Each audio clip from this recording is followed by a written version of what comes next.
Chine. À la vôtre. À la vôtre. On n'est pas tous à la bière ce soir. Non, Mm. il y a des choses qui changent quand on change d'année. Bon, bonjour tout le monde. Salut vous deux.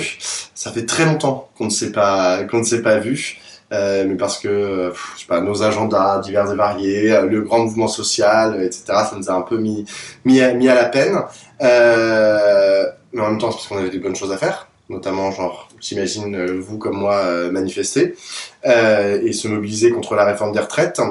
Alors justement, là maintenant on est fin juin et je voulais savoir vous votre état d'esprit par rapport à ce qui s'était passé. Comment est-ce que vous analysez en gros la séquence des 6 mois qui viennent de s'écouler? Est-ce que vous considérez que le mouvement social est terminé, que il faut acter la défaite de notre camp social et politique sur la réforme des retraites? Et si on doit l'acter ou si vous n'êtes pas d'accord avec ça, sur quoi on peut capitaliser, même si j'aime pas beaucoup ce mot, sur quoi est-ce qu'on peut capitaliser aujourd'hui? Non, mais construire aujourd'hui. Enfin, c'est-à-dire que qu'est-ce que vous pensez qui a été construit pendant ces 6 mois? Est-ce que ça a déjà disparu? Vous avez 4 heures. Petit challenge. Non, vous avez 3 minutes.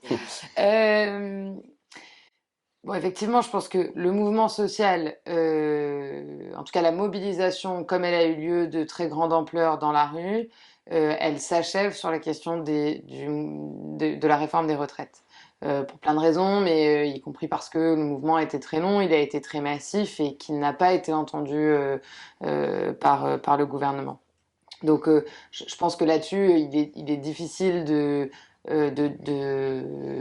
tenir le discours contraire au risque de placer les citoyens dans la difficulté, puisqu'en fait, on sent une détermination relativement sans faille du gouvernement à ne pas entendre la rue, qui est quand même le moyen d'expression entre deux élections. On pourra y revenir parce que je pense que ça change beaucoup de choses pour l'avenir et ça doit être une alerte importante pour la suite du quinquennat et plus globalement pour la manière dont on travaille en démocratie à partir de maintenant, même si c'est pas la première fois. La seconde chose, c'est que je crois quand même que il y a eu une victoire dans cette séquence, c'est l'ampleur de la mobilisation. Là où jusqu'à présent on disait la gauche tellement divisée, la gauche et les écologistes tellement divisés qu'ils étaient incapables de mobiliser, incapables de fédérer, etc. Certes, ils n'étaient pas les fers de lance de ce combat, puisque c'est les syndicats qui l'ont porté, c'est tout à fait normal, mais ils y ont quand même largement collaboré, ils ont soutenu le mouvement et je pense qu'ils l'ont alimenté. Donc ça, je pense que c'est une vraie victoire et que la capacité et la volonté de se mobiliser à si grande ampleur n'avait pas été manifestée depuis longtemps. Le second élément, c'est je pense que la volonté de se mobiliser et le désaccord profond avec non seulement la méthode du gouvernement, mais sur le fond, les options qui sont prises, les décisions politiques qui sont prises, ce désaccord est profond, il s'entend et il va, à mon sens, continuer de s'entendre. Et je trouve que là-dessus, que ce soit les syndicats ou d'ailleurs les citoyens mobilisés de par leur situation professionnelle, démontrent aujourd'hui qu'il y a une attente d'avancée sociale, de mouvement et de mouvement dans le bon sens. Et je pense que les salariés de Verbaudet et leur succès ont montré quelque chose de la continuation de cette volonté-là. Et le fait que les syndicats portent aujourd'hui un certain nombre de revendications sur le reste des domaines du travail est important pour l'avenir. Allô, sur le mouvement social en tant que tel? Bah, effectivement, le terme de victoire, à partir du moment où il n'y a pas eu de retrait de la réforme, serait sans doute un peu exagéré. Maintenant, je pense que le terme de défaite ne conviendrait pas non plus. Pas de défaite On totale. est Réponse à la d'accord. Non, mais normande. c'est ce que j'allais dire, c'est qu'on C'est est dans rare un. de Pablo, non? Non, mais on est dans un entre-deux bâtards, très très clairement. Si on regarde le côté positif des choses, je pense qu'il y a quand même des choses très intéressantes à voir dans la séquence. D'abord, le fait que le mouvement a matérialisé ce que l'on anticipait à la sortie des législatives. Vous vous rappelez qu'on avait des discussions, on se disait, ah, ils n'ont pas de majorité, mais ça a l'air de fonctionner, on savait pas trop. On s'est demandé juste après, bah ouais, d'accord, mais ils ont passé le moment budgétaire, ils ont fait leur 10-49-3, et puis on s'est dit, bon, bah, peut-être que finalement, ils vont gouverner en minorité, ils vont faire une alliance technique avec l'air. Vous vous rappelez ce genre de discussion? Mais nous, on disait non, non, non, il y a une crise politique, il y a une crise des institutions. Le mouvement a matérialisé ça, et on n'en est pas sorti. Là, on va de nouveau arriver dans une séquence budgétaire. La dernière fois, ils ont fait 10 49.3 pour passer le budget. Est-ce qu'on retourne là-dedans? Est-ce que finalement, voilà, le mouvement n'a pas pu au moins illustrer la difficulté du gouvernement, sa position particulière dans les institutions et le fait qu'il y a une rupture consommée entre lui et le peuple, malgré le fait que la séquence électorale qu'il a réélue était si récente. La deuxième chose que je trouve intéressante, c'est que même si on pourra discuter du bilan et de voir peut-être si c'est un échec ou non, il me semble que le mouvement social, en tout cas au niveau du camp syndical, a tenté d'apporter des réponses qui prenaient en compte les critiques qui existaient dans le mouvement social de la séquence d'avant, sur la façon dont on se mobilise, sur les dates, sur la manière de le faire. Ce que je veux dire par là, c'est que par exemple, il y a eu l'appel à bloquer le pays, il y a eu une volonté, à mon avis, de dire ok, on fait des manifestations répétitives, mais on essaye de monter en pression, on essaye de mettre en scène une radicalité, une gradation dans les luttes, plus la section, on est capable de produire une unité syndicale. Ce sont deux acquis qu'il n'y avait pas dans la séquence précédente. Je ne dis pas qu'ils ont forcément réussi. Je dis juste qu'il me semble intéressant de poser ça en disant il faut au moins réfléchir comment c'était une réponse par rapport à des critiques qui existaient de façon très latente dans notre camp social, on le sait très bien, sur on en a marre des journées répétitives, la grève par procuration ça marche pas. Il y a des questions qui se sont posées et on a une tentative de réponse qu'on peut discuter encore une fois pour tirer concrètement le bilan. Mais donc du coup déjà, de nouveau, un caractère positif. Et le troisième caractère positif, c'est à mon avis les formes de syncrétisme qu'on a eu dans le mouvement social, assez impressionnantes. Alors avec des fois des faux pas, mais entre bataille parlementaire, bataille dans la rue, et y compris à l'intérieur de cette bataille dite de la rue, des formes de syncrétisme entre différentes formes de mobilisation, entre les mobilisations spontanées de certains secteurs de la société, notamment la jeunesse, notamment autour du 49.3, la question démocratique, etc. Et on n'a pas eu le débat habituel de les syndicats d'un côté, les casseurs. C'était un peu plus, sans concertation nécessaire d'ailleurs, une sorte de réponse où on a eu différentes phases qui se sont bien répondues sans fortement Oui. une coordination. Je rappelle qu'en plus le rapport entre les partis de gauche et les syndicats n'est pas au mieux aujourd'hui. Donc là, il y a trois caractères positifs, sans compter que dans ce dernier, ce que je disais, les formes de syncrétisme, on a vu qu'on avait réussi une chose, c'est de dépasser le caractère strictement, on va dire, j'allais dire sectoriel, c'est pas le mot, mais spécifique de la réforme des retraites, pour de nouveau, comme on le disait à l'époque de Denis Debouetsa, poser Macron et son monde. En tout cas, montrer comment on monte en termes de généralité Oui. sur la question du projet politique. On l'a vu avec la séquence Sainte-Soline qui s'est calée au milieu de manifestations et on parle d'autres sujets. Donc ça, c'est plutôt positif. Sur Sainte-Soline, juste rebondir en disant, je pense je pense qu'il y avait il y avait une volonté, si ce n'est du gouvernement, au moins d'une partie du gouvernement, de faire déraper cette séquence et par là même de tirer tout le mouvement social vers le bas autour d'un débat qui fonctionne bien médiatiquement, mais qui, à mon avis, n'est pas au cœur de la mobilisation sociale, qui est la question des casseurs, de la violence, etc. Et en fait, ce qui s'est passé à Sainte-Soline n'a pas produit cet effet-là. Et ça, je pense que c'est important parce que ça a démontré la permanence la solidité, la détermination des gens qui étaient mobilisés dans la rue et dans leurs entreprises. Ce qui a à voir avec ce que tu disais tout à l'heure, le fait que la bataille de l'opinion, elle n'est pas gagnée, elle est massive. Et je rajouterais, c'est ça, pourquoi je dis qu'on pourrait être pas totalement de la défaite. C'est-à-dire que ce serait une victoire tellement à la pyrrhus du gouvernement que finalement, l'objectif de thatchériser la France, qui était le risque qu'on posait, y compris ces mots et ces termes, de thatchériser le mouvement social comme un risque qui revenait à chaque fois entre militants et comme on l'exprimait, je pense qu'il n'a pas eu lieu, qu'un certain nombre de syndicats ont repris des couleurs, que, comme tu le disais, il y a eu énormément de luttes, pour le coup, la sectorielle et à des endroits précis, qui ont été victorieuses, que ça a donné de l'énergie, de la compatibilité. Et enfin, je dirais, et c'est peut-être le côté aussi positif, c'est le coût politique de la victoire à la pyrrhus de ce gouvernement. C'est-à-dire, en gros, le massacre de nos institutions, la création de nouveaux précédents au sein de l'enceinte parlementaire est extrêmement fort. Et alors, avec l'habitude que la Macronie fait payer les sous plus tard. On payera les conséquences de cette utilisation, on va dire, comment dire, violente et brutale des institutions plus tard. C'est très dangereux, mais on voit bien que, cette victoire leur coûte tellement cher par rapport à ce que ça représentait, même pour leur obsession budgétaire, le potentiel réforme des retraites, que je suis pas sûr que voilà. C'est un peu fou d'ailleurs. Hein. enfin, je veux dire d'un point de vue purement objectif, avoir déclenché une telle bataille et payer un coût aussi élevé, alors collectivement pour le coup, tant eux dans les prochaines élections que globalement dans, enfin, je veux dire, dans la pratique des institutions, pour une réforme pareille, qui est quand même pas, je veux dire, c'est même pas Attends, la. ça, il faut attendre de voir, hein. Enfin, Mais genre, je veux dire, je veux dire, ce qui s'est globalement, passé entre 2017 et 2022 a aussi été très violent. Pour autant, Emmanuel je Macron a pense été que c'est pas réélu. du tout c'est pas du tout de la même ampleur, ça mobilise pas les mêmes personnes. Je pense que c'est quand même pas de même nature complètement. Et puis tu dis réélu, mais c'est ce que je viens de dire. C'est réélu dans des conditions qui font que, je veux dire, dès le départ, il est en difficulté.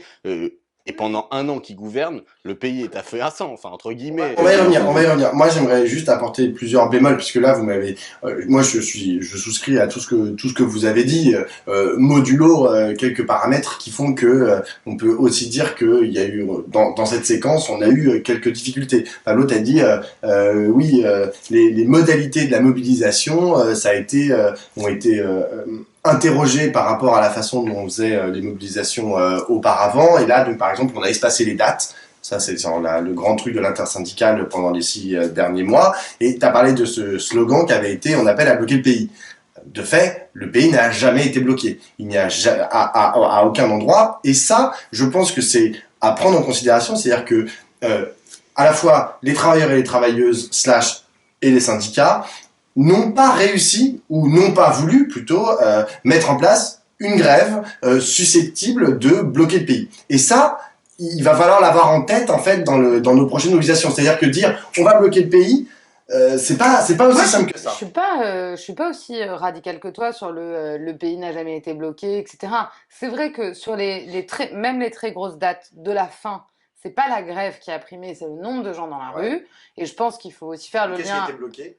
Alors, du coup, Ouais. sur les très grosses dates à la fin, je pense que le pays n'a pas été bloqué. Je pense que l'évolution du lien au travail et de la capacité à adapter son temps de travail permet aussi de la mobilisation sans la grève, etc., reposant sur beaucoup de volonté, etc. Donc, c'est effectivement pas ça qui a marché dans les derniers temps. Les premières semaines de grève, les premières grosses manifestations, je veux dire, des lignes de métro fermées, des trains annulés en veux-tu en voilà, des poubelles qui s'amoncellent et pas que à Paris.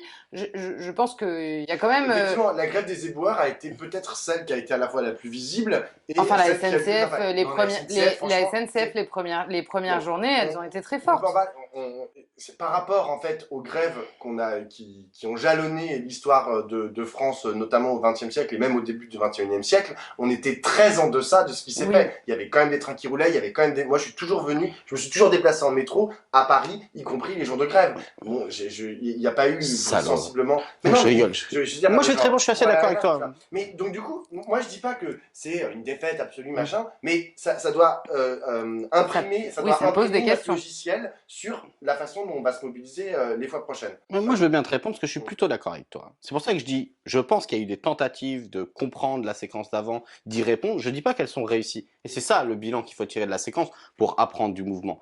Bon, première chose d'abord quand même, je peux pas te laisser dire, les comparaisons avec le début du 20e, typiquement par exemple sur les transports, ne marchent pas. Parce que depuis, il y a eu des lois expressément organisées pour casser la grève dans ce genre de En fait, secteur. je parle juste de 2018, la grève de la SNCF, quand ils ont voulu réformer le statut des cheminots et qu'ils l'ont fait, la grève a été autrement plus dure chez les cheminots. Je suis d'accord.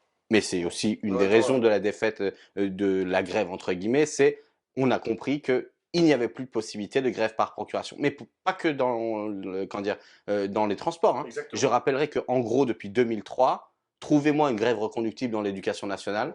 Il n'y en a pas. Ah, alors que l'éducation nationale, en 2003, je veux dire, c'est massif. Hein. Donc, ce qui veut dire que peut-être aussi, quand on fait des grosses séquences et qu'on ne gagne pas forcément avec des reconductibles, eh ben ça fatigue. D'ailleurs, ce qui était intéressant, c'était de montrer comment, au début, satisfait sans doute par le fait que les premières mobilisations sont massives et que les gens suivent, il y a un certain nombre d'endroits où, quand les grèves se discutent collectivement, ou en tout cas, il y a des lieux de sociabilité pour pouvoir décider des suites du mouvement, à savoir les AG des travailleurs ou les AG universitaires. Moi, par exemple, j'ai fait le mouvement à l'université, hein, puisque c'est là où j'enseigne.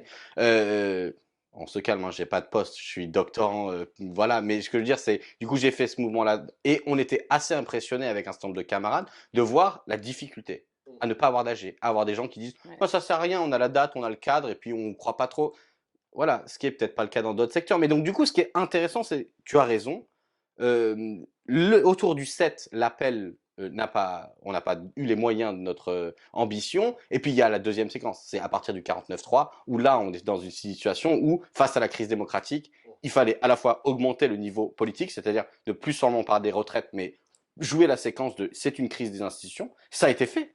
Mais sauf que du coup, derrière, quelles sont les modalités pour y répondre? Et on a bien vu que c'est le renfort de mobilisation spontanée et d'autres formes de mobilisation, les manifestations de nuit, les débordements. Quand je dis débordement, c'est pas au sens péjoratif, c'est au sens de sortir du cadre pour pouvoir épuiser, voilà, pour pouvoir épuiser, je veux dire, les réflexes des institutions pour nous répondre, qui ont servi de carburant à la mobilisation, au moment où d'ailleurs le carburant n'avait pas trop. Et ça aussi, c'est un secteur où il y a eu des mobilisations. Donc oui, il y a une difficulté.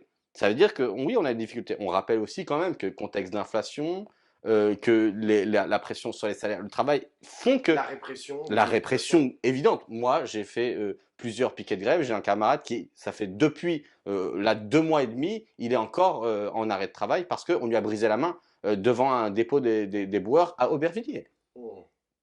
Ok, donc à 5 h du matin. Donc bon, tu as raison là-dessus. Donc la question, c'est donc du coup, quels sont les échecs en termes de mobilisation et bon, on verra le bilan qu'en tirent surtout les directions syndicales, parce que c'est aussi à elles de tirer ce bilan-là plus qu'à nous. Tu vois. Exactement. Et justement, sur l'unité syndicale, que dès le début, tout le monde était en train de dire, dès la première date, moi j'étais sur les plateaux de télé, on m'expliquait que Laurent Berger allait faire sécession et que c'était fini, à la deuxième date, il n'allait pas venir à la réunion, etc. Bon, le fait est que ça a tenu et que ça tient encore, et que pour l'instant, ils se réunissent encore en intersyndical. Bien aidé par le gouvernement quand même, qui lui a refusé toute porte de sortie. Exactement, exactement. Mais en même temps, est-ce qu'il les a acceptés? Je ne suis pas certain. Enfin, ne faisons pas de la politique Exactement. fiction. Oui, moi j'ai très peu accusé Laurent Berger par rapport à mes habitudes, vous le remarquerez. Je veux dire. Mais je pense que souvent la trahison le démange. Non, je pense pas. Et mais de toute façon, maintenant c'est fini puisque c'est Maëlys Faire Lévaux qui va reprendre le procès d'un absent alors qu'il n'a pas trahi en trahison. Franchement, c'est ma culture communiste. Moi, j'aimerais revenir en fait sur ce que vous avez dit, c'est-à-dire que ces 6 mois ont permis de mettre en exergue, de mettre en lumière la crise institutionnelle / démocratique à laquelle faisait face la France, ou plutôt dans laquelle s'enfonce la France. Je suis complètement d'accord avec vous, et en même temps, ça me pose problème. C'est-à-dire que je vois la façon dont le gouvernement et le parti présidentiel se cachent derrière les institutions pour envoyer se faire foutre, en gros, la démocratie. Ça, il n'y a pas de problème. Néanmoins, j'ai un problème, en fait, à accepter que cette crise démocratique, nous la fassions, je la fasse, à ma toute petite échelle, et que nous la fassions collectivement vivre. C'est-à-dire que, et là se pose la question de la récupération et de la façon dont le mouvement est en train de s'écrire au présent. Parce que ce que là on a raconté, et c'était l'objet de ma première question, on a raconté le mouvement social vu depuis en gros les travailleurs et les travailleuses. Moi, ça me rappelle un peu, même si c'était pas forcément axé sur les travailleurs et les travailleuses, ce qui s'est passé en 2005. En 2005, contre le traité constitutionnel européen, vous aviez une grosse mobilisation de la gauche, des collectifs antilibéraux, etc. Blablabla. Tout le monde était mobilisé pour le non, mais il y avait aussi l'extrême droite qui était là. Ce qu'a réussi la gauche à ce moment-là, c'est raconter l'histoire que le non, c'était un non de gauche. Alors qu'en vrai, genre, il y avait aussi un non d'extrême droite. Là, la question c'est, est-ce que malgré la mobilisation syndicale, malgré la présence des parlementaires de la NUPES, l'ultra présence des parlementaires de la NUPES, est-ce que cette histoire-là, on a réussi à l'écrire? Et parce que ce que j'entends, ce que je lis, ce que je vois, c'est que quand vous regardez les sondages d'opinion, effectivement, ils n'ont pas bougé. Ils sont tous contre la réforme des retraites au même niveau à peu près depuis janvier, c'est la même chose, ça n'a pas bougé, ça n'a pas vacillé. En revanche, lorsque vous demandez dans ces mêmes études qui a gagné la bataille des retraites, il y a les syndicats, Laurent Berger, etc. Puis très rapidement en embuscade arrive Marine Le Pen et le Rassemblement national. Et moi, ma plus grosse crainte, c'est que le Rassemblement national, l'extrême droite, arrive à raconter l'histoire que cette mobilisation contre la réforme des retraites, c'est leur victoire. Pour moi, tu mélanges deux sujets sans offense. Et le premier, enfin le premier dans l'ordre dans lequel tu les as évoqués, c'est la question de la crise démocratique au sens institutionnel et libéral du terme. Euh, et là, pour le coup, je pense qu'on est collectivement assez peu responsable de son organisation. Je pense qu'en l'occurrence, le gouvernement et la présidence prennent des décisions qui aujourd'hui respectent probablement la lettre du texte, mais à mon sens pas beaucoup l'esprit du texte, de la Constitution et de la façon dont les institutions de la Ve République ont été construites. Elles sont déjà critiquables quand on applique la lettre et le texte, euh, quand on n'en applique plus que la lettre et qu'on en a oublié le texte, et notamment le fait que, certes, entre deux élections, celui qui a été élu à la main pour gouverner, il n'a pas tout pouvoir pour autant, et il a euh, à la fois le devoir et l'intérêt d'entendre ce qui se passe dans la société. Et ce qui est grave dans la façon dont ont fonctionné les institutions dans cette séquence, c'est que le gouvernement n'a visiblement pas vu même son intérêt au-delà du devoir. Et donc ça c'est quelque chose de grave parce que ça pose, tu parlais tout à l'heure de précédents, ça pose un certain nombre de précédents dans la manière dont on interprète la règle et dont on la met en œuvre du coup après administrativement, etc., qui sont des précédents graves. En vérité, moi j'ai regardé, tu dis c'est eux qui ont les rênes, c'est eux qui sont responsables, c'est le gouvernement qui est responsable, c'est le parti présidentiel qui est responsable. Je pense que tu as tout à fait raison. Néanmoins, j'ai regardé en fait ce qui se disait en gros à partir en juin 2022, en juillet 2022, c'est-à-dire juste avant l'été, les premiers travaux parlementaires en fait qui ont eu lieu. Et à ce moment-là, c'est très intéressant parce que dans l'Assemblée nationale, vous avez le parti présidentiel qui tend la main pas genre hyper franchement, etc., mais qui tend la main à la NUPES. Mhm. Et la NUPES qui, systématiquement à ce moment-là, et moi je valide cette Qu'est-ce que t'entends stratégie. par tendre la main? Comment? Bah, en fait, ils font des propositions, tu Ils vois. reprennent des Ils reprennent, amendements. voilà, ils reprennent vaguement des amendements.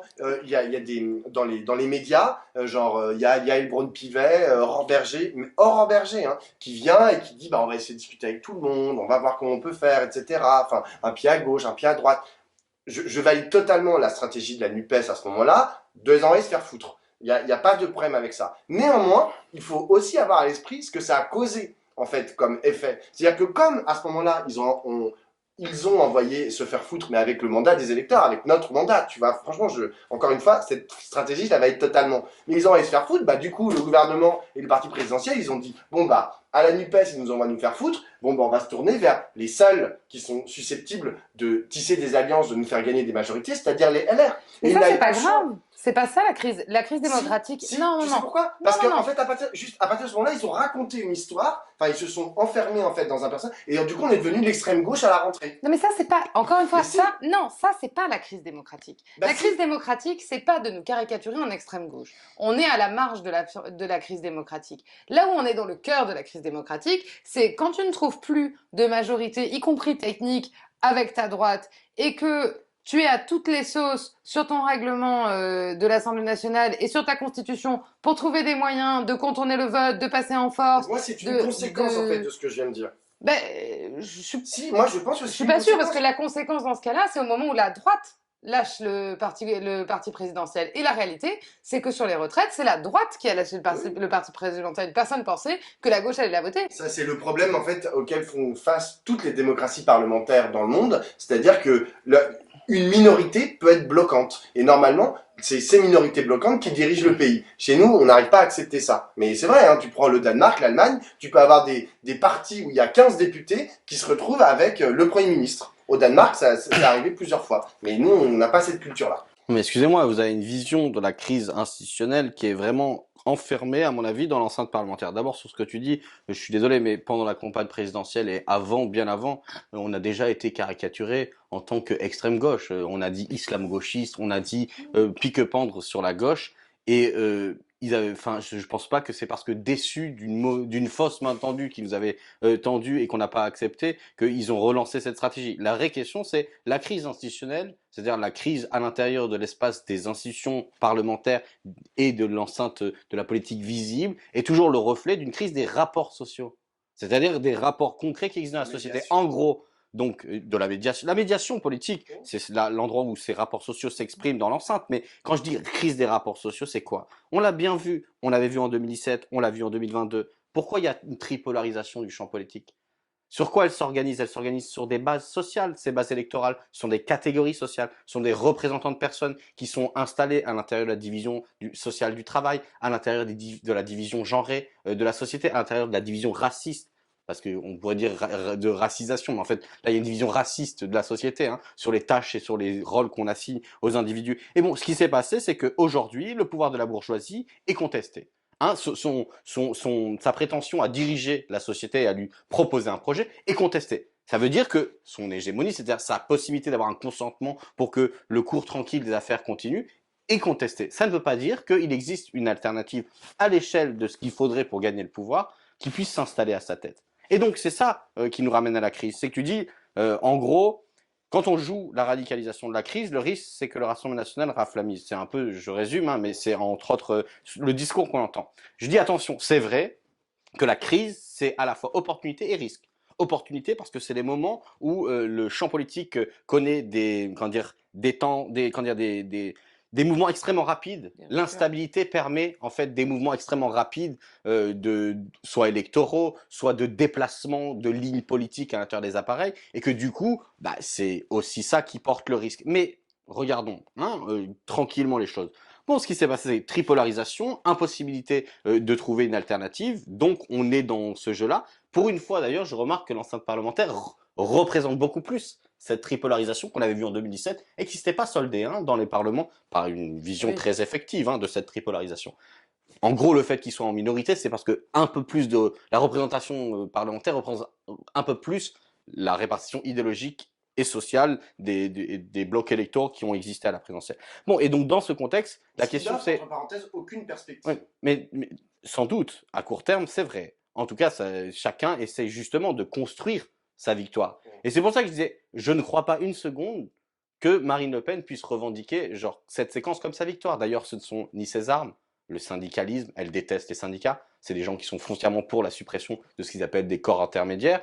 Comment dire, c'est pas sa culture, encore une fois. Je veux dire, c'est le drapeau rouge dans la rue, c'est les travailleurs qui sortent des usines, organisés selon des fois des modalités historiques de la classe ouvrière, avec tout le folklore que ça porte, plus le peuple de gauche culturel. C'est-à-dire ce peuple qui n'est pas aujourd'hui assimilable à ce qu'a été la classe ouvrière traditionnelle, qui ressemble plus à des gens comme nous d'ailleurs, et qui genre, est non identifiable par excellence au Rassemblement national. Donc, la question c'est, peut-être il faut répondre à la question, pourquoi le Rassemblement national apparaît ou peut apparaître comme un acteur qui, malgré l'absence de sa mobilisation, malgré son rapport extrêmement courtois aux institutions pendant cette période de crise, et malgré sa discrétion à toute épreuve sur la critique du gouvernement, et sa capacité à voter régulièrement des lois à l'Assemblée, peut apparaître encore qu'une alternative. Bon, et du coup, moi, je veux bien y répondre, mais peut-être que tu as une autre question. Parce que... Non, bah après, comment ils peuvent apparaître? Je crois que là, je pense qu'ils sont dans le vide d'une partie de notre discours et clairement dans le mépris des corps intermédiaires et des aspirations exprimées dans les mobilisations comme celles qu'on vient de vivre par le gouvernement. Ce mépris aujourd'hui nourrit effectivement le Rassemblement national. La question, c'est comment nous, on arrive à construire à la fois un discours, un projet, des actions sur le terrain qui peuvent répondre à ces aspirations de toute une partie de notre société en les poussant vers l'avant et en les poussant vers un projet plutôt émancipateur qu'un projet qui nous rabougrit et qui nous recentre sur une identité fantasmée qui correspond pas grand-chose aujourd'hui, quand même. Par exemple, moi, je m'attendais à ce que tu sois d'accord avec Pablo quand il dit, encore une fois, si je caricature, tu me corriges, mais que quelque part, le risque que porte une stratégie clivante qui joue l'approfondissement de la crise démocratique, c'est que la gauche si elle perd, nourrissent la dynamique du Rassemblement national. Est-ce que toi, tu es d'accord? Alors, Tu as eu plutôt dans le passé tenu ce genre de alors position quand moi je disais clairement, il faut radicaliser la crise politique en crise révolutionnaire. Clairement, je pense qu'il ne faut pas radicaliser la crise politique en crise révolutionnaire. Je l'ai jamais défendu et je le défends pas parce que je pense, et je vous l'ai déjà dit, que les révolutions font des morts et qu'elles font parfois peu le tri entre les morts, enfin entre les vivants avant de les passer vers morts. Donc je ne suis pas tout à fait sûre qu'il faille radicaliser la crise démocratique vers un basculement qui serait de nature révolutionnaire. Je pense par contre que sur le fond, il y a des manières de répondre à la frustration et au mécontentement de nos concitoyens partout sur le territoire, d'autres manières que celles que propose le Rassemblement national. Et je pense qu'effectivement, ce qu'a démontré la période qu'on vient d'évoquer, on n'a pas beaucoup parlé, je crois qu'on en avait parlé dans le dernier échange qu'on en avait eu, la forme qu'ont prise les mobilisations, pour le coup, au sein de l'Assemblée nationale, a montré à la fois qu'il y avait un souhait de construire ensemble collectivement à gauche et qu'en même temps il y avait des hiatus dans la manière de l'exprimer et que cette manière de l'exprimer, elle fait encore débat. Je dirais, elle fait encore débat entre nous et que je pense pas qu'aujourd'hui quelqu'un puisse dire de manière franche et tranchée une partie de la politique, je voudrais pas dire du buzz parce que ce serait négatif, mais en tout cas du bruit, du fait de se faire remarquer par des actions très fortes dans l'Assemblée nationale, tenues notamment par la France insoumise, et une partie de ceux qui ont essayé de construire une mobilisation différente et de se faire entendre aussi, mais avec justement sans jouer la crise démocratique jusqu'au fond. Aujourd'hui, on n'a pas tranché complètement ce débat entre les deux formes parce qu'on sent bien qu'il y a une attente de radicalité, pas nécessairement même sur le fond, hein, mais dans la forme, il y a une attente de radicalité d'une partie de nos concitoyens, et en même temps, il y a une attente de respect des formes. Alors, je veux ni que ce soit interprété comme étant de l'irrespect dans un cas de manière négative, ni comme de la mollesse. Le respect des formes, c'est pas forcément la mollesse. En tout cas, il y a une attente aussi de respect des formes d'une partie de notre société, et on a bien vu que ce moment de débat à l'Assemblée nationale, y compris à gauche, il a clivé. Et il a clivé dans la perception que les concitoyens ont eue de notre alliance collective, de ce qu'elle valait, de jusqu'où elle pouvait aller. Donc je pense que ça nous a mis en danger à un moment donné. On peut pas dire que ça nous a pas mis en danger et que Si, ça a moi été je le toujours tiens. facile. Moi, je crois que ça nous a mis en danger à un moment donné dans notre construction collective, mais qu'en tout cas, maintenant qu'on l'a dépassé dans un cadre, c'est quelque chose à partir duquel on peut construire. Et ça, je pense que c'est très intéressant parce que ça peut nous permettre de trouver des nouveaux moyens. Je finirai par la promis, mais des nouveaux Bien sûr. moyens de parler à nos concitoyens et de parler à nos concitoyens qui notamment sont tentés par une réponse un peu simpliste, souvent xénophobe et franchement sur le fond assez libérale malgré les positions antilibérales qu'elle prend parfois Marine Le Pen. Je crois que ça nous permet de répondre à la fois à une demande de radicalité et à une demande de forme. La question, c'est comment on va s'organiser pour articuler ces manières d'intervenir et quelles bornes on va se donner des deux côtés pour que Elisabeth. chacun se sente en capacité d'intervenir librement dans ces deux champs. Bon, déjà, quand je dis il faut radicaliser la crise politique en crise révolutionnaire, bien sûr, je ne pense pas qu'on peut faire la révolution demain, ni qu'on en ait la maturité. C'est bien entendu une formule de Lénine hein, à l'époque où comment dire, les bolcheviks s'organisent en 1917. Mais ce que je veux dire, c'est que c'est dans cette idée de profonde crise égale opportunité. Quelle opportunité? Pourquoi? Je ne suis pas véritablement d'accord sur ce que tu dis sur il y a eu aussi un besoin de respect de forme. Non, je pense que certains partis ont le moyen de cet respect de la forme. C'est ce que je disais quand je parlais du Rassemblement national. Le Rassemblement national, il est fondamentalement le parti de l'ordre. Hein, Ah oui, c'est-à-dire le là, pour parti le du coup. respect des institutions. C'est pour ça qu'il peut avoir un rapport où il se présente comme l'opposition sur le fond, C'est pas le tout en parti du étant respect genre le des laquais de la institutions. Macronie et en respectant soi-disant les institutions. Mais quand on est dans un contexte où justement la bourgeoisie au pouvoir, hein, c'est-à-dire ses représentants, la Macronie, éclate au sol les institutions. C'est-à-dire les maltraite, transforme les règlements, utilise une brutalité systématique pour le faire. Je pense que notre camp social a besoin d'une réponse qui est à la hauteur de ça. Et d'ailleurs, je remarquerai que c'est parce qu'il y avait un besoin de radicalité dans les bases partout que même les partis, le pôle réformiste du mouvement social et du mouvement politique ne pouvaient pas déclamer son rapport très tranquille aux choses. Laurent Berger, il aurait été un peu plus calme, il aurait eu des problèmes dans la CFDT. Donc Ce qui a la déjà question, été le cas lors de la mobilisation en 2019-2020 pour exactement, la réforme des comment retraites. s'est construit le score de Jean-Luc Mélenchon?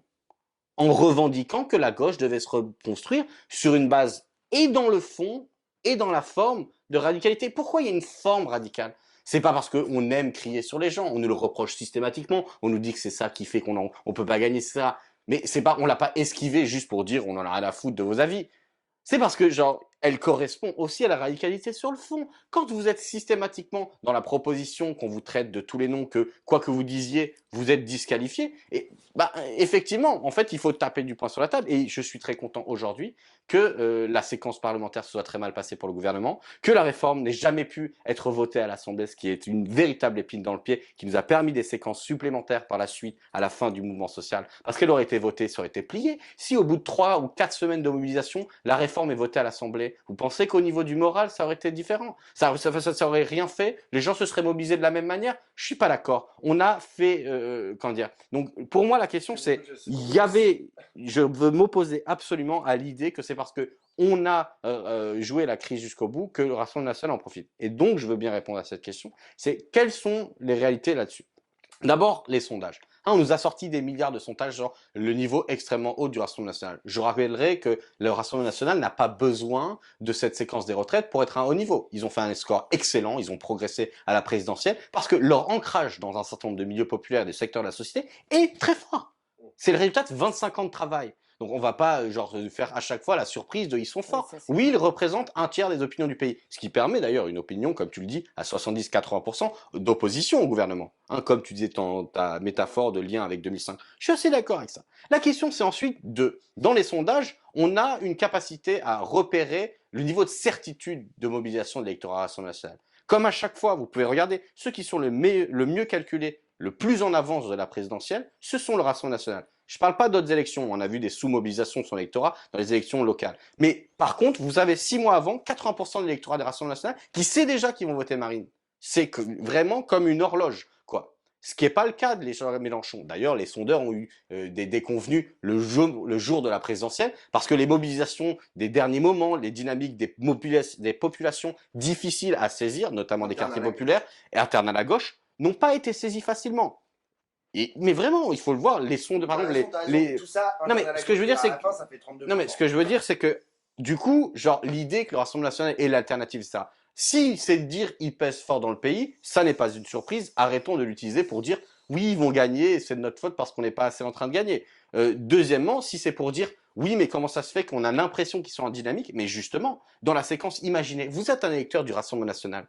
Vous êtes opposé à la réforme des retraites, mais vous n'avez pas le voix au chapitre. Tous les jours à la télé, on ne parle que du mouvement social organisé par la gauche, des syndicats, des mobilisations, etc. La meilleure façon d'être mobilisé, c'est de soutenir ce que Marine Le Pen leur propose, à savoir, la prochaine fois, si vous votez pour nous, on abolira la réforme des retraites, de soutenir son idée et de se revendiquer comme tel. Et donc, du coup, le fait qu'ils soient surmobilisés dans l'idée de voter et de soutenir le Rassemblement national, et donc dans les sondages d'opinion, qu'on puisse capter cette dynamique d'identification, me semble pas non plus une surprise. Donc, la question n'est pas ça. Elle n'est pas plus ouverte ou plus fermée avec cette séquence, la question du Rassemblement national. Elle est la même que depuis 2022. Ils ont failli passer. C'est nous, les gens de gauche, qui avons voté contre, qui les avons foutus dehors. La question, c'est toujours la même. À terme, la crise de la bourgeoisie amènera le fascisme, c'est tout. C'est ça qu'il faut raconter. Je dirais deux choses, c'est que genre tout le monde dit, tout le monde dit Marine Le Pen, genre ou le Rassemblement national, on n'en a pas parlé pendant cette réforme des retraites. Moi, je suis désolé, mais pour le coup, je suis à la télé, j'étais à la télé tous les jours, et à mon grand dame ou à mon grand dame, je sais pas comment on dit, à mon grand désespoir, tous les jours, on parlait de Marine Le Pen, qui ne disait rien, qui était vraiment polie, etc. Mais on en parlait. Et genre, et tu lisais Le Monde, tous les jours, il y avait un entrefilet qui je dis, c'est que la presse a effectivement une obsession là-dessus. Exactement. Mais donc ne dis pas, genre, on n'en parlait pas. C'est-à-dire que dans la mobilisation, moi j'étais sur les... je suis même pas d'accord avec ça. Parce que genre, du coup, les prises de parole de Marine Le Pen étaient genre hyper mises en scène et genre, et tout d'un coup c'était extraordinaire. Et quand je dis on n'en parle pas, c'est pas sur la télé. Dans le cycle médiatique, je veux bien. Mais tu vois bien que depuis que justement la séquence du mouvement des retraites est plus sur le devant de la scène, on parle immigration, on parle des thématiques que le Rassemblement national a apportées. C'est ça la différence. C'est ça que je veux dire par on n'en parle pas. Ils avancent aussi sur les thématiques qui étaient les thématiques de la gauche, les thématiques Non, mais le- sociales. Mais ça, c'est encore à prouver. C'est encore à prouver. Ça fait un long, ça fait d'abord, Ça là fait non longtemps. plus, c'est pas une surprise. Ça fait longtemps qu'elle a trusté ce positionnement qui, par ailleurs, pardon, mais regard à l'histoire est complètement flippant parce que c'est le parti de l'ordre. Et pardon, mais le parti de l'ordre, c'est pas le parti de la forme et c'est pas le parti du respect des institutions. Oui, je suis Bien assez au d'accord. contraire pour les Ce institutions, qu'elle dit tu sur vois. la justice, par exemple. Ouais, non, non, on n'est ni dans la forme, ni dans le respect des institutions. On est dans un faux respect des institutions qui implique de garder une forme relativement impeccable quand il s'agit de parler des institutions et exclusivement des institutions. Donc je partage pas ton point de vue sur la forme, mais bon, je pense Non, que mais ce sera pas une surprise pour les gens qui nous écoutent non plus. Ceci étant dit, je pense après que le sujet, c'est ni de s'auto-flageller en se disant quoi qu'on fasse, quand on bouge pas, elle prend toute la place, quand on bouge, elle avance sur nos sujets. Ben, le sujet, c'est qu'on soit plus convaincant qu'elle. Et là, aujourd'hui, ce qu'on a démontré, c'est que sur les questions sociales, on peut gagner une bataille idéologique de majorité. La question, c'est comment on passe de notre interprétation de cette question sociale, de cette victoire d'un point de vue opinion publique, à une victoire sur la capacité à gouverner et à traiter aussi bien de la question sociale au sens du travail que de la question sociale au sens du désenclavement des territoires, au sens du désenclavement des territoires à toutes les échelles, tant ruraux que urbains, etc., de rallumer l'ascenseur social, de mettre en place des politiques environnementales qui soient crédibles et qui nous donnent des perspectives sans nier le problème. Tout ça, c'est le pain qu'on a sur la planche. Enfin, on a quand même du pain sur la planche de façon un tout petit peu plus dynamique aujourd'hui qu'avant ce mouvement social. Parce que malgré tout, même si on était content d'avoir sauvé les meubles plus dans le cadre de l'accord sur la NUPES et des législatives, on n'avait pas la majorité qu'on espérait au lendemain de l'élection présidentielle. Donc ça nous a donné une première piquousse de nous remettre un peu mieux. Aujourd'hui, on a eu un mouvement social massif qui nous donne une dynamique différente, qui évidemment ne balaye pas du revers de la main tous les problèmes et ne dit pas que Marine Le Pen a disparu. Marine Le Pen, quand il y a le drame d'Annecy, elle est sur les dents là, au premier rang. Nous pas, parce qu'en fait c'est pas ça le cœur du sujet, c'est pas ça qui nous définit pour l'avenir. Bon, ça laisse du pain sur la planche pour demain, mais on peut pas être responsable de chacune de ces prises de parole ou de ces positionnements vis-à-vis de nous. Je suis assez d'accord avec ce que tu dis. En tout cas, sur l'énergie, le rapport entre la NUPES, le mouvement social et le gouvernement, c'est un balle au centre. C'est ça la réalité. Un balle au centre. Parce que ça nous donne de la force, parce que on n'a pas été, comme ils l'ont essayé de le faire, genre minorisé, etc. Et puis, deuxièmement, encore une fois, juste sur cette idée que le Rassemblement national avance sur le sujet, excusez-moi, mais encore une fois, prouvez-le. Donnez-moi les études électorales qui vous montrent que sur les questions sociales, c'est pas la gauche et dans toute sa diversité qui a une hégémonie sur la faveur des électeurs. Donnez-moi des études électorales qui montrent pas que les électeurs du Rassemblement national mais sur l'électorat. Mais je suis désolé, l'électorat. Mais regarde les priorités de l'électorat du Rassemblement national. C'est pas la retraite à 60 ans, l'augmentation des salaires, la lutte contre les inégalités ou les services publics. Oui, mais la terrible victoire du Rassemblement national, c'est d'avoir réussi à faire croire aux électeurs, tout qui soit dans l'échelle sociale, que la question prioritaire, c'était les assistés et les migrants. Oui, mais ça fait 20 ans que c'est le cas. Donc, oui, je veux dire, pourquoi à chaque fois on découvre comme une nouveauté? Ça fait 20 ans que c'est le cas, mais ça fait 20 ans en fait qu'ils augmentent. Et qu'en fait, au bout d'un moment, ils vont finir par... Oui, mais la crise, je l'ai dit tout à l'heure, la crise du pouvoir de la bourgeoisie mène inéluctablement c'est le mauvais terme, mais offre le risque de l'arrivée du fascisme. Le fascisme, c'est pas des méchants qui sont tout d'un coup disant ah finalement les nazis, on va prendre le pouvoir. C'est la crise des institutions politiques combinée à la crise du capitalisme. Mais non, combiné, mais c'est combiné à la crise du capitalisme qui produit les conditions de ça. C'est pas nous qui, parce qu'on abîme les institutions ou on crie sur la présidente de l'Assemblée, qui créons le fascisme. Mais non, mais pas du tout. Donc voilà. Personne n'a dit ça. Et j'ai simplement pas dit ça. Et du coup, ce que je dis, c'est juste que, encore une fois, oui, ils progressent. Oui, ils progressent. Mais les premiers responsables, ce sont les dirigeants de ce pays depuis 25 ans. Ce sont Ok, la Macronie dans sa deux séquences, c'est bien sûr, c'est LR qui a repris leurs idées, c'est je veux dire la gauche qui a déçu au pouvoir. Je suis désolé, la dernière séquence où on était au pouvoir, nous on n'y était pas. Hein. Alors on peut dire vous n'êtes pas responsable, vous êtes restés dans votre coin. On se battait contre l'austérité dans la rue. En attendant, on n'a pas ouvert les portes à ça. On n'a pas dit la gauche c'est une politique de droite et vous allez tous vous faire foutre. Enfin je veux dire bon bah voilà, moi je ne veux pas payer, moi je veux pas payer pour ces gens-là. Pour moi ça c'est une position de gauchiste, c'est-à-dire de dire oh bah de toute façon les autres c'est toujours non mais c'est toujours les autres l'erreur. Mais excuse-moi, moi dans ma séquence je commence, on fait 2%, aujourd'hui on est à 22%, mais vous avez fait quoi les gars? Bravo. Et alors t'arrives au pouvoir, t'as pris les pouvoirs, t'es en train de diriger la France, rien du tout. Enfin, genre si c'est mais si en fait passer à 22% et faire passer le fascisme, moi, je suis plus proche de gagner le pouvoir à 22 qu'à 2%. J'ai voté Mélenchon aussi, tu vois, genre c'est pas ça le sujet. En l'occurrence, je pense que du coup le débat illustre le degré de tension qu'on a sur la question et le fait que la solution ne se trouve probablement pas là, ni à s'invectiver ni les uns ni les autres sur le fait qu'on n'a aucune responsabilité ou on porte toutes les responsabilités, puisque dans les deux cas, on s'inscrit quand même dans un monde globalisé dans lequel un certain nombre d'échanges d'études aussi aujourd'hui ont montré que les inégalités, elles croissent partout et que le modèle dans lequel s'enferre le gouvernement aujourd'hui, qui effectivement est un modèle qui a été quand même largement soutenu par les sociodémocrates, est un modèle qui fait croître les inégalités et que dans un cadre anxiogène, rendu particulièrement anxiogène par la crise climatique qui est aujourd'hui, je pense, présente dans beaucoup d'esprits, est aujourd'hui un bon combo, si le désespoir se greffe là-dessus, pour faire venir des fascistes. Parce que quand on n'a pas de solution pour demain, la loi et l'ordre en espérant que ce soit pas sur soi que ça tombe, c'est forcément la bonne solution. Donc la question, c'est pas de se poser les questions, et je ne manque de respect à aucun de vous deux, mais comme on se posait ces questions il y a 30 ou 40 ou 50 ans ou en 1933. Pour une bonne et simple raison, c'est que le cadre qui nous entoure, qui est aujourd'hui très fini par nos limites naturelles, ce cadre, il a profondément évolué. Et que le défi qui va se poser à nous tous de manière très très prégnante et à très très court terme, ça va être de pouvoir conjuguer les aspirations sociales qu'effectivement on sent présentes dans la société, sur lesquelles Marine Le Pen essaye de capitaliser, avec la contrainte environnementale qui, elle, va nous rendre extrêmement difficile d'avoir un discours positif, d'émancipation et de progrès pour nous et pour nos enfants. Donc ouais, c'est ça qu'on a sur la table, parce que Marine Le Pen, elle bénéficie autant de l'ultralibéralisme d'Emmanuel Macron que de la crise climatique et du fait qu'on est anxiogène collectivement parce qu'on n'a pas de solution.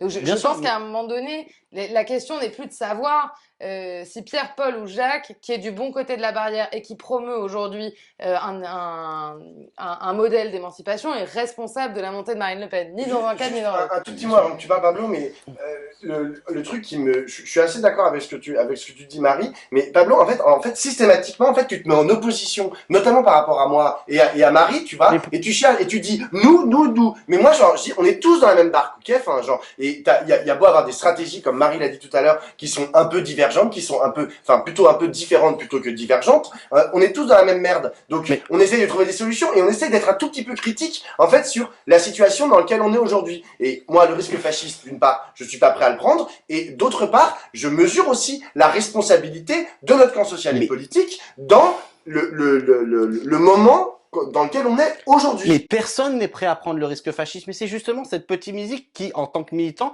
est insupportable. De dire que parce qu'on n'a pas gagné cette fois-ci, on est responsable du risque fasciste. Mais attendez, mais on est où en fait? C'est insupportable. Genre, bien entendu qu'il y a une responsabilité de la gauche. Si on gagne pas et qu'on n'est pas l'alternative, c'est ce que je disais tout à l'heure, tant que l'alternative ne s'adresse, sauf que dans la dernière séquence, je suis désolé, mais qui a produit des résultats pour la gauche? Qui a permis de redonner des couleurs à la gauche? La gauche, et tu vas répondre quoi? Ok, d'accord. Non, je vais dire pas de n'importe quelle gauche. Une gauche a proposé une stratégie. Bien sûr. L'intersyndicale, Laurent Berger, Sophie Binet, Philippe Martinez, Jean-Luc Mélenchon, Marine Tondelier. Eh ben non, tu vois, justement, je suis pas d'accord. Il y a effectivement dans la séquence du mouvement social une bonne unité, mais elle s'est fait sur quoi? Elle s'est fait sur un rapport de radicalité particulier qui a été le bilan de la séquence 2017 puis 2022. Je suis désolé, mais la stratégie de dire on va... Là où je suis pas d'accord avec toi, c'est que, ou en tout cas, où je pense qu'il y a quand même un point de jonction à faire entre vos deux discours, dont aucun des deux n'est complètement faux, c'est que effectivement, vous avez apporté dans la radicalité, dans la forme des choses, et c'est certain, au travail collectif de la gauche, et c'est pas pour rien qu'il a voté Jean-Luc Mélenchon, tu vois.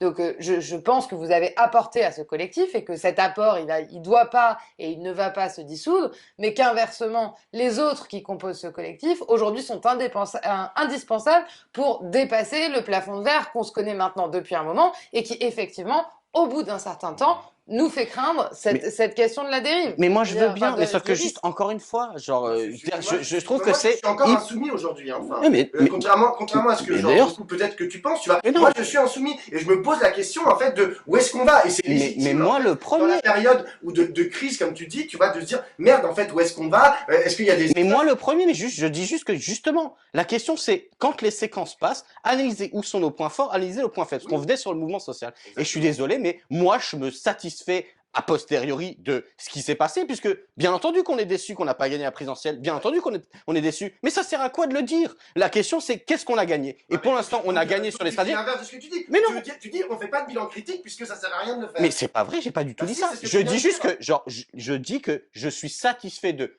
comment on peut voir aussi en positif, parce que sinon on fait que se plaindre que tout n'a pas fonctionné et que c'est de la merde. Et deuxièmement, je suis désolé, mais effectivement dans la période, il y a encore une fois, je veux dire encore juste après cette séquence électorale. Je veux dire, heureusement que cette séquence électorale horrible avec des attaques à gauche qui d'ailleurs étaient souvent unilatérales dans un sens. Je rappelle que nous, on a eu été d'un pacifisme assez clair. On n'a rien dit sur Jadot, qui nous traitait de poutinin. On n'a rien dit sur Anne Hidalgo. En même temps, il n'y avait rien à dire. Je veux dire, c'est Anne Hidalgo. On ne sait pas ce qu'elle veut. Aïe, aïe, aïe, ne refais pas. Je crois qu'on a mais vraiment pas besoin de faire cette séquence. Mais non, mais si, justement, le truc, c'est que chaque fois, c'est... vous n'avez pas gagné, donc c'est vous le problème à gauche. Après, on arrive, on dit, on vous propose un cadre. Non, mais je parle pas de toi, je parle de cette gauche qu'on va. Là, on propose un cadre unitaire. On dit, vous voulez être devant le macronisme? Aux européennes, allons-y. Et qu'est-ce qui se passe? Et les vieux partis qui nous font des leçons sur, mais vous voyez bien que vous êtes dans un plafond de verre, vous voyez bien qu'on a besoin de cette gauche qui existe en dehors de la France insoumise. Moi, je suis dit, d'accord. Sauf qu'à la première occasion, qu'est-ce qui se passe? La prochaine séquence, les mecs, ils disent, on veut exister tout seul. Alors que nous, aux européennes, on est capable de dire, là on est le plus, non mais là on est le plus radical, on est prêt à mettre de l'eau dans notre vin. Je suis d'accord avec son interprétation et en plus je suis à mort pour la cynique. Alors. Non mais on fera une prochaine émission si vous voulez avant l'été sur les européennes. Mais peut-être qu'on va s'arrêter là parce que là ça fait quand même 1 heure. Si tu veux, il y a pas de souci. Et on est un peu monté dans les tours. Bon bah merci. Ouais mais ça faisait longtemps que c'était pas engueulé. C'est ça, c'est parce que ça faisait longtemps. C'est le bonheur des retrouvailles. Bisous, ciao. La fin.